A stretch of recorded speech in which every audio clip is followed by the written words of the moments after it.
हरे कृष्णा।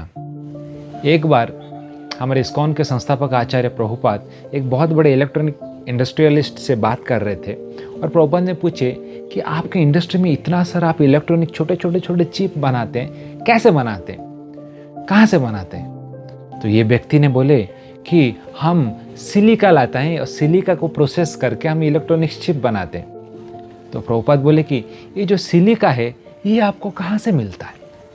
तो ये बोलते हैं कि ये जो सिलिका है हम नदी में जाते हैं, नदी का जो रेती रहता है सैंड को कलेक्ट करते हैं और उसको प्रोसेसिंग करके सिलिका बनाते हैं। तो प्रभुपाद बोलते हैं जो ये जो नदी है ये तो आपका प्रॉपर्टी नहीं है, ये तो भगवान का प्रॉपर्टी है। क्या आप भगवान को पूछ कर लाते हैं रेती? तो फिर ये व्यक्ति सोचने के लिए लग गया, थोड़ा टाइम सोचा कि नहीं, हम तो ऐसे ले आ जाते हैं रेती। तो प्रभुपाद बोला फिर तो आप तो चोर बन गए फिर, क्योंकि कोई जो व्यक्ति किसी को बिना पूछे किसी का अगर कोई सामान लेके आ जाता है तो फिर उसको चोर कहलाएंगे, तो तब तो आप बहुत बड़े चोर हो।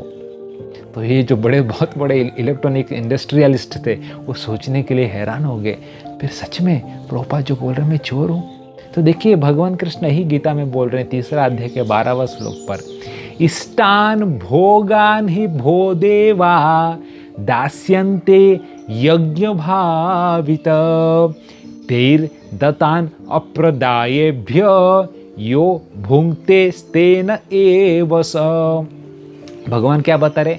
इष्टान भोगान ही भो देवा, जो कुछ भी अपना जो इंद्रिय भोग करने का आपका इच्छा है, इष्टान भोगान ही भो देवा, जो भगवान दास्यन्ते यज्ञ भावित आपका पूजा आपका भक्ति से प्रसन्न होके आपको दे देते हैं। लेकिन तेर दत्तान अप्रदायेभ्य, लेकिन जब आपको चीज मिलता है अप्रदायेभ्य मतलब क्या है? आप कृतज्ञ नहीं है भगवान का, भगवान के प्रति आप ग्रैटिट्यूड नहीं है, अप्रदायेभ्य, तब क्या होता है?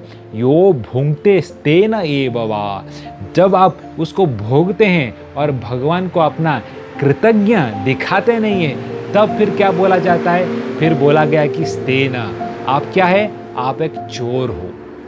अगर कुछ भी भगवान हमको देते हैं उनका कृपा से, अगर भगवान को हम उसको कृतज्ञता नहीं जनाएंगे तो फिर हम चोर कहलाएंगे। इसलिए भगवान ने हमको सब कुछ दिया है, रोटी दाल चावल सब कुछ खाने के लिए दिया है, तो करना क्या है? बस करना यही कि भगवान को थैंक यू बोलना है, भगवान को कृतज्ञ जनाना है कि हे भगवान आपके कृपा से मुझे सब कुछ मिला है। तो खाने से पहले उसको भगवान को अर्पण करना चाहिए, कांदा लहसुन ना डालते हुए, तुलसी पत्ता डालते हुए भगवान को भोग चढ़ाना है। भगवान को बोलना है हरे कृष्ण कृष्ण कृष्ण हरे हरे, हरे राम राम राम हरे हरे। भगवान को प्रार्थना बना के बोलना है, भगवान कृपा करके आप ग्रहण कीजिए, फिर उसको ग्रहण करेंगे तो प्रसाद हो जाएगा, फिर आप चोर नहीं कहलाएंगे। जो कुछ भी भगवान हमको दे रहे हैं, सांस दे रहे हैं, ऑक्सीजन दे रहे हैं सांस लेने के लिए। आज के समय पर देखेंगे कोरोना हो रहा है तो लोगों को सांस नहीं मिला है।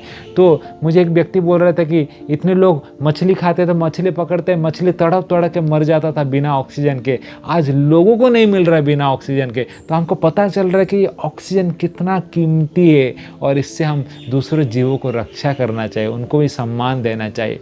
तो हमको भगवान को कृतज्ञ जनाना चाहिए कि हे भगवान आपके कृपा से मुझे ऑक्सीजन मिल रहा है, सांस ले पा रहा हूँ।